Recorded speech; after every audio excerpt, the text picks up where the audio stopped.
Grâce à Dieu, tout va très bien.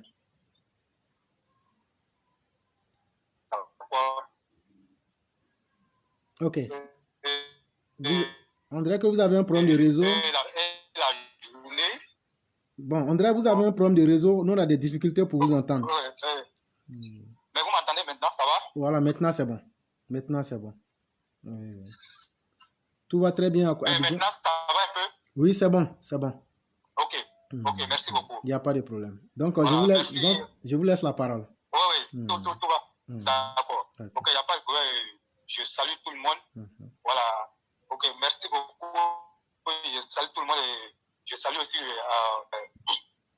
quelqu'un qui fait beaucoup en arrière-plan. Et donc, il est important de lui dire merci pour le travail. Et ensuite, j'allais encore retirer mes félicitations à Soudjata, puisqu'actuellement nous sommes ensemble, et retirer mes félicitations à lui pour le coup magistral qu'il vient de mettre à la disposition de nos opposants. Si aussi je peux m'exprimer si éclairé. Voilà. Vraiment. Et donc, je pense que c'est important, il faut lui dire merci.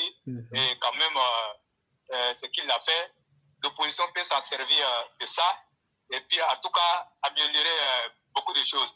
Il ne suffit pas d'être opposant pour s'opposer seulement. Et donc, merci aussi à Perté pour son intervention. Surtout aussi, j'allais dire merci aussi à notre mère Kanté pour le texte qu'elle a eu à écrire. Merci beaucoup à elle. Merci beaucoup. En tout cas, toutes nos mamans, oui.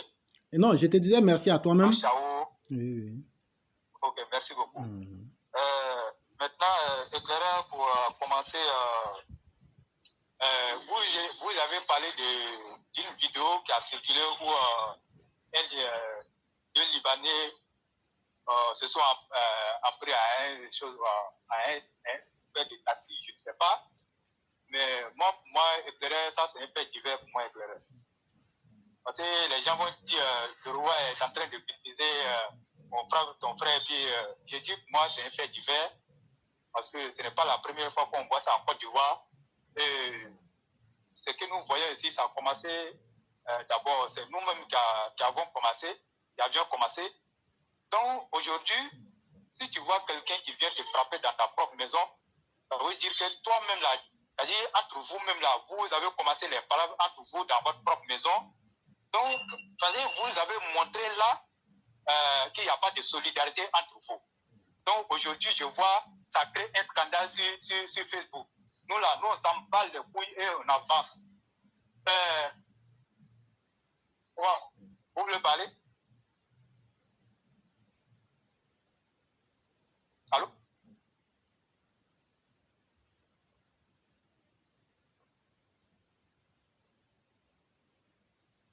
Vous m'entendez?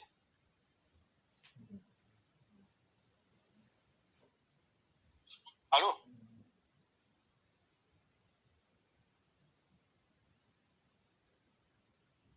Donc, bon, je continue. Et ce que nous avons vu, c'est déplorable en même temps, mais il faut reconnaître que en Côte d'Ivoire, les Libanais sont devenus puissants, à tel enseigne même qu'ils ne respectent même plus la loi et ils n'ont plus peur de l'autorité. On a vu récemment un frère ivoirien qui a giflé un policier, mais l'affaire là est partie où? Mais quand un Ivoirien vient gifler un policier, mais aujourd'hui vous vous étonnez qu'un Libanais vient frapper, comme on appelle un Ivoirien. Mais si la loi même là n'est pas appliquée à ces Libanais, mais je pense que c'est tout à fait normal qu'on ait des choses comme ça dans le pays. Hein? À commencer par le régime de Laurent Gbagbo, même c'est la même situation que nous sommes en train de vivre sous le régime du président Alassane Ouattara. Donc, moi, je pense que c'est tellement clair, c'est parce que nous, on ne se fait pas respecter que les Libanais viennent nous faire, en tout cas, du n'importe quoi. Mais le Libanais, même là, lui-même, te dit quand il sait qu'il te frappe comme ça, ou bien il essaie en tout cas, de faire des choses même qui ne te plaisent pas. Mais lui-même te dit que lui préfère aller payer de l'argent pour qu'on te condamne. Même si lui doit mettre, comme on appelle, toute sa vie dedans, toutes ses économies dedans, il est prêt à le faire pourquoi on te condamne. Mais regardez ce qui se passe dans les usines. Vous partez à la zone industrielle de Yopougon. Ce qu'on appelle, les chefs de groupe ou encore, en tout cas, les petits chefs qu'on appelle comme ça dans les usines. Mais allez-y voir, c'est nos frères ivoiriens que les Libanais prennent pour placer à ces postes-là. Mais quand ils le font, ils ne sont pas bêtes.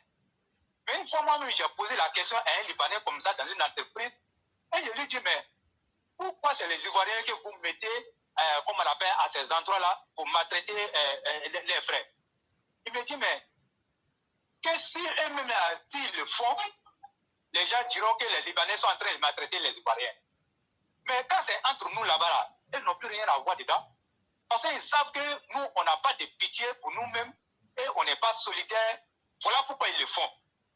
Donc c'est aussi simple que ça. Donc moi je pense que cette affaire-là, arrêtez de nous emmerder avec cette affaire-là. Les autorités ont vu la vidéo. S'ils ne veulent pas prendre leurs responsabilités, en tout cas, moi je m'en fous de cette situation. Si le Libanais veut, ils n'ont qu'à venir, comme on appelle, tuer les Ivoiriens. Donc, mais si la loi ne peut pas être appliquée, mais vous voulez qu'on fasse quoi? Vous voulez qu'on fasse quoi? Les Libanais, ils ne sont pas entrés ici en Côte d'Ivoire comme ça. Ils savent ce qu'on appelle les lois d'un pays. Mais si vous avez montré aux Libanais même qu'ils sont plus supérieurs même aux lois de la Côte d'Ivoire, donc il faut se comporter ainsi. Et des magistrats qui dealent avec ces Libanais. Vous partez à la justice, mais la justice est minée. C'est une corruption pas possible parce que les Libanais, ils ont miné tout. Donc rien ne peut se faire. Et moi, je vois les gens sont en train de faire les vidéos. Non, il faut que les autorités prennent la justice soit appliquée. Rien ne va se passer. Moi, je vous le dis honnêtement, ces deux Libanais-là ne seront jamais inquiétés. Il faut que ça soit clair. Mais ce n'est pas de gaieté de cœur que je suis en train de m'exprimer, mais c'est parce que ça fait très mal que je suis en train de m'exprimer comme ça. Donc il faut que les gens arrêtent de nous emmerder avec ça. La vidéo, d'ici même que la vidéo même ne passe même le tour de la toile. Mais les autorités judiciaires étaient déjà au courant de l'affaire. Mais à ce moment-là, s'il y avait la volonté là, il y avait un policier qui était à côté. Quand j'ai vu la vidéo, un policier était à côté. Effectivement. Mais si les gens ne veulent pas prendre les responsabilités, mais vous voulez qu'on fasse quoi? Moi, je pense que ce dossier-là, il faut laisser. On a d'autres choses plus importantes, comme on appelle, à gérer dans la République. Nous, on avance. Merci beaucoup, le Les roi. autorités là, il faut se charger voilà, de gérer ces éclairages. Merci. Merci beaucoup. Et avant de te laisser la parole, j'aimerais dire quelque chose. Je ne sais pas si les autorités le savent ou pas. Mais un moment, il fut un temps. Je n'avais pas envie de dire ça, mais il faut que je dise.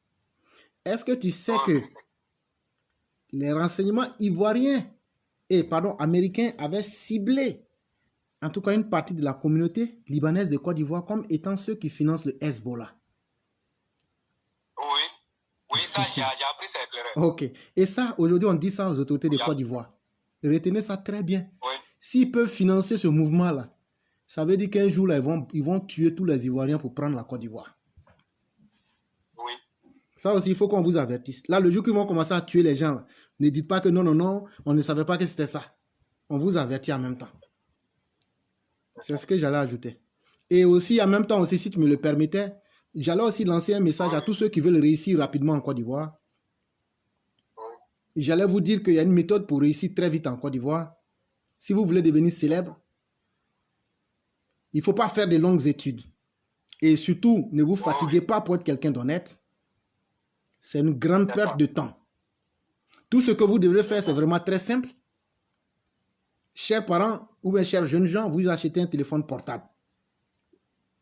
Et après avoir acheté ce téléphone, même si c'est un téléphone banabana de 30 000, ce n'est pas grave. Internet peut passer. Et vous payez connexion, 200 francs. Et la nouvelle danse zombie qui se passe actuellement là, où on a vu quelque chose s'accrocher sur un portail, vous mettez cette musique-là à fond. Et vous vous accrochez à votre portail. Et puis vous commencez à faire des danses obscènes. Et une fois que vous avez fini, avant de vous mettre dans ce scénario macabre et humiliant, vous prenez le soin de dire à votre cousine ou à votre cousin ou même à votre papa ou même à votre maman d'enregistrer correctement ce que vous êtes en train de faire là. Et lorsque vous finissez, vous coupez. Quand tu coupes, c'est déjà enregistré. Vous cliquez sur partager. Et puis maintenant, tout le monde et vos amis vont partager. Quand vous allez finir de partager là, il faut aussi prendre le soin d'aller sur Facebook. Vous mettez ça aussi sur Facebook. Une fois que ça est sur toutes les plateformes GAFA, GAFA ça veut dire Facebook, Amazon, Apple. Je vous jure que dans les 38 heures qui suivent, je n'ai pas dit 48 heures, je dis dans les 38 heures qui suivent, vous aurez le succès. Et ça va commencer par le fait que vous serez célébré en héros national.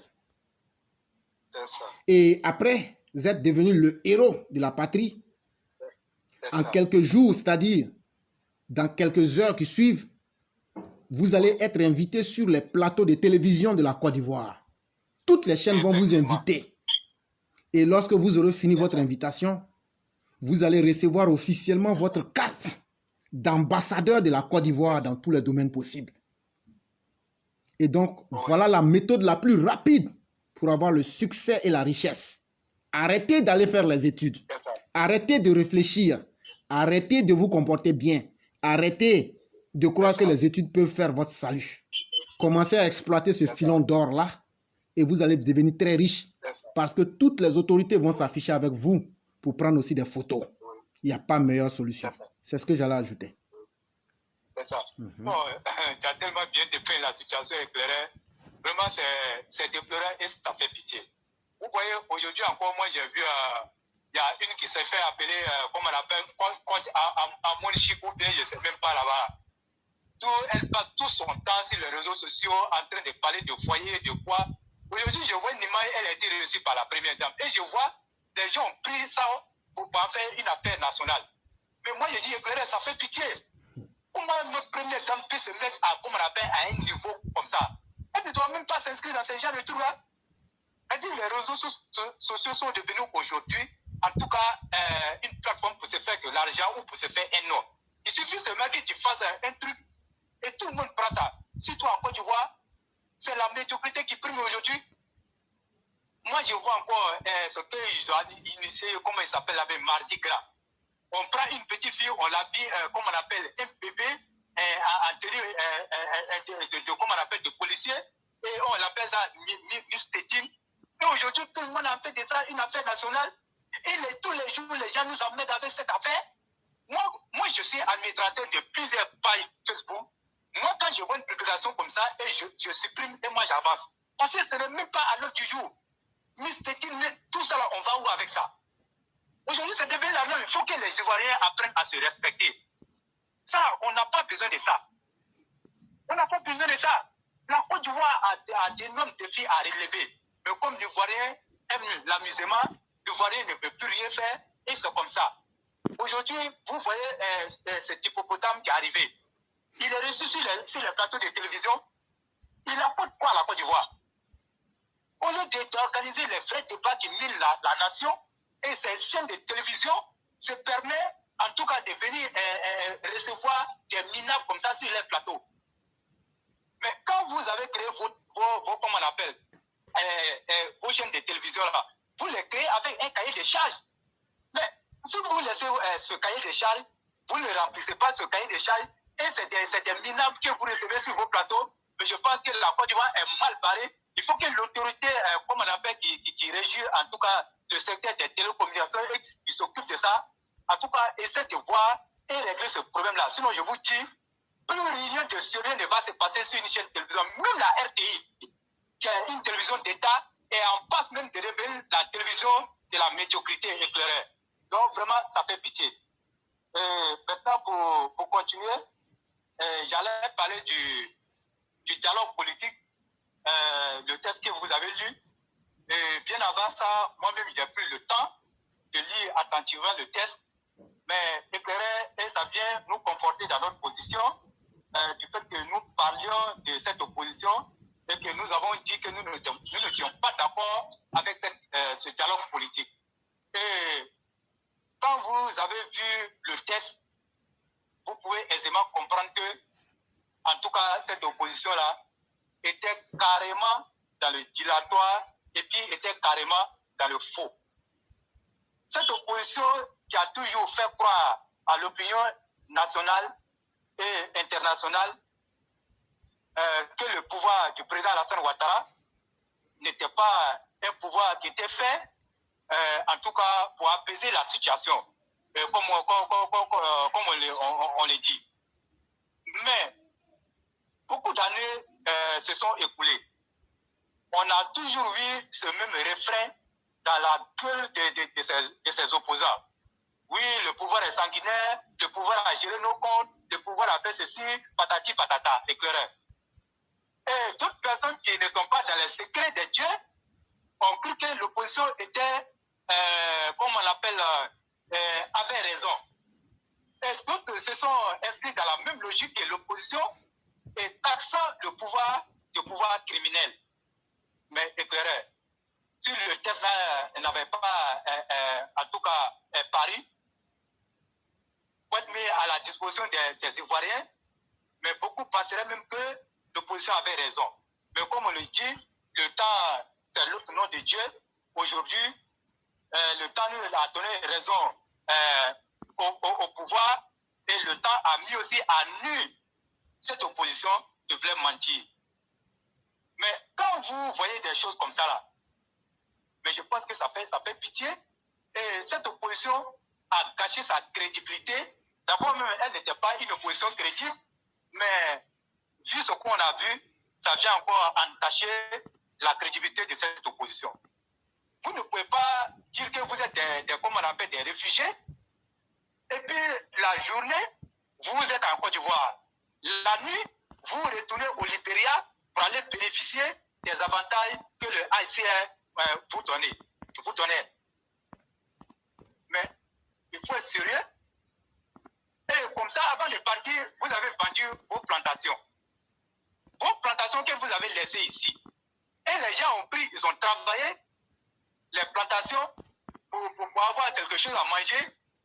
Mais vous pensez que quand vous revenez là, vous allez venir réclamer les plantations.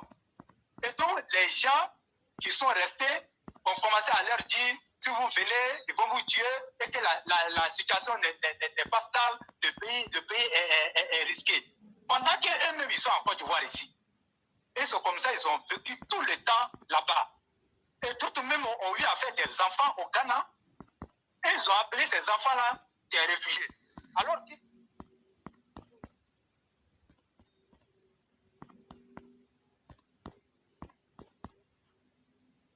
vous avez appelé ces enfants-là des réfugiés. Alors que dans la législation du Haïtien, ce ne sont pas des réfugiés. Et il y a d'autres responsables même là, éclairés, tellement qu'ils sont malhonnêtes. Même les propres femmes, ils ont caché à leurs propres femmes. Et ils ont toujours dit à leurs femmes que le pouvoir a gelé leurs comptes. Et que leurs comptes n'étaient pas encore dégelés. Éclairés. Quand vous voyez des intellectuels comme ça, une opposition comme ça, est-ce que cette opposition-là mérite encore la confiance des Ivoiriens? Pas du tout. Et moi, je dis même que cette opposition-là même ne doit même plus venir au pouvoir. Parce que si elle vient au pouvoir, là, c'est pour venir tout cacher. Et ils ont tout le temps fonctionné comme ça. Mais quand vous avez vu les enfants de Bogadoudou, les enfants de Dagoloula, qui ont été entretenus par le pouvoir, alors qu'on connaît très bien le passé de ces gars-là, aujourd'hui qui continuent de bénéficier de la largesse du pouvoir, pendant que les victimes sont là, qui croupissent, qui n'arrivent même pas à joindre les deux bouts. Et aujourd'hui, avec ça, on nous dit on ne doit pas parler de la justice et que tout est bien. C'est vrai. Moi, je dis non. Et je vais continuer de parler de cette affaire-là. Parce que moi-même qui vous parle là, moi, je sais ce que moi j'ai vécu. Parce que tout le monde me connaissait dans mon quartier, mon militanture au RDR, en tant que président du comité de base et en tant que le secrétaire administratif, en tout cas de ma section. Et tout le monde me connaissait. Et on tenait les réunions dans notre cours là-bas. Et je sais comment j'ai quitté moi ma cour. Parce que ma cour, ils ont indexé ma cour et j'ai été signalé et les gens sont allés à plusieurs fois chez moi à la maison. Mais les mêmes gars qui nous ont tués, qui ont tenté de nous tuer, qui faisaient tout. Mais quand vous avez créé une situation la situation que vous avez créée, et maintenant vous avez fui pour aller dans les autres pays. Pour qu'il y ait une situation restée, mais vous êtes parti, personne ne vous a chassé, vous revenez et vous voulez imposer encore des choses à l'État de Côte d'Ivoire. Voilà pourquoi j'ai aimé éclairer la déclaration du porte-parole du gouvernement le dernier jour du dialogue. Voilà, c'est ça. Et ce qu'il a dit, ça nous a donné raison. Parce que le porte-parole du gouvernement, il était au courant de tout et il savait tout.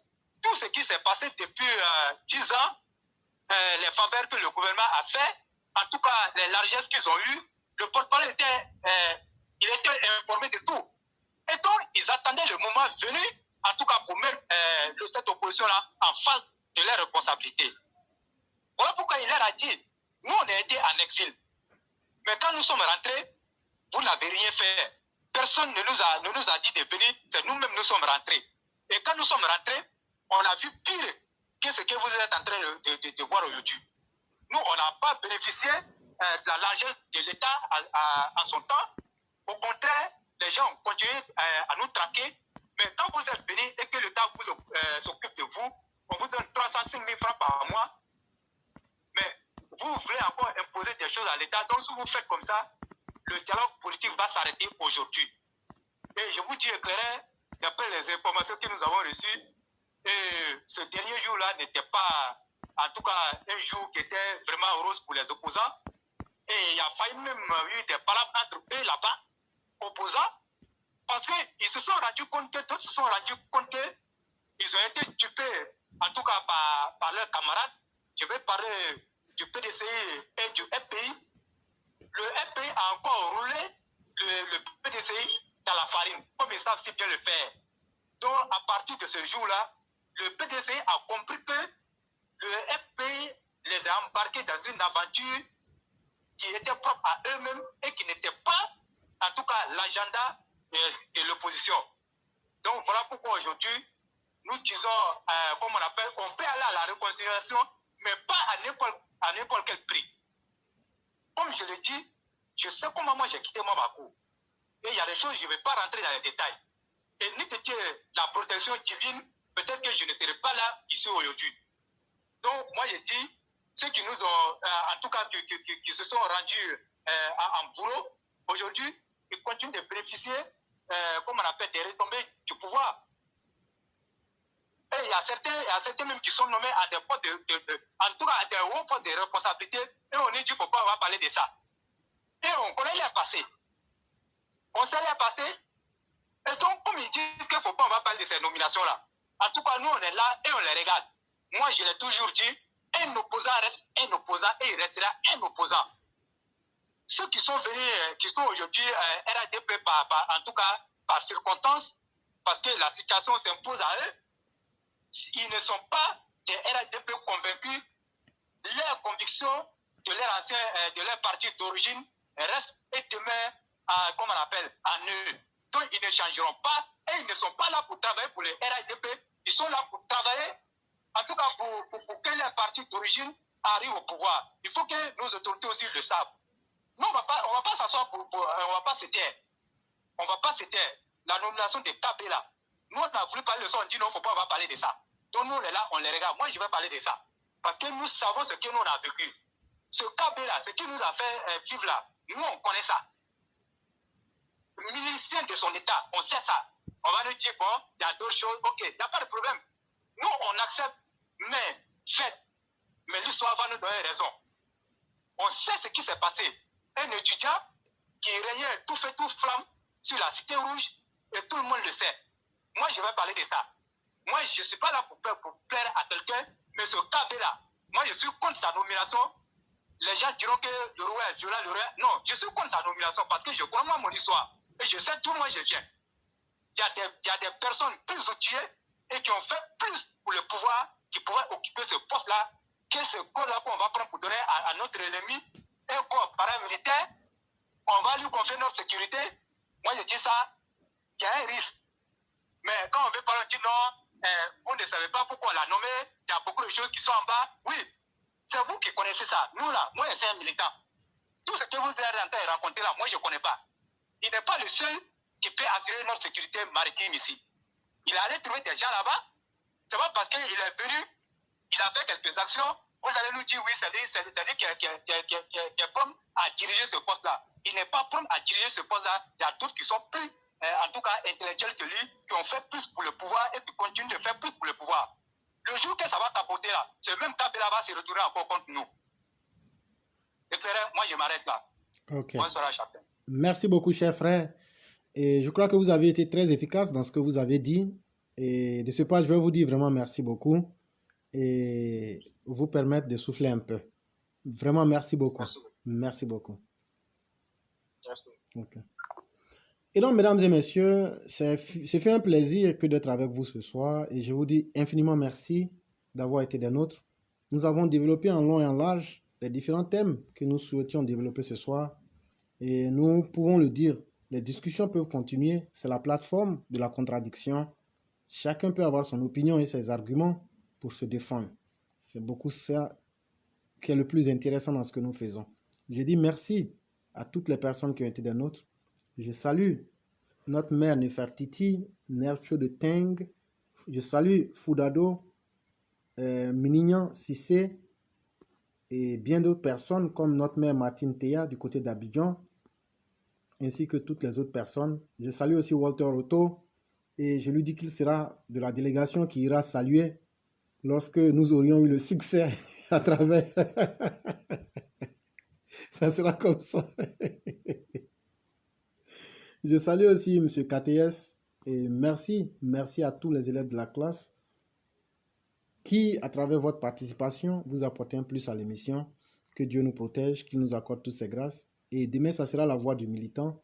Nous espérons que demain, ça sera la porte ouverte aux militants de dire ce qu'ils pensent, aux citoyens lambda de dire avec vérité et preuve à l'appui ce qu'il a vécu et ce à quoi il s'attend. C'est pour cela que la voix du militant existe. Je dis merci à tous. Très bonne soirée. Que Dieu nous protège tous.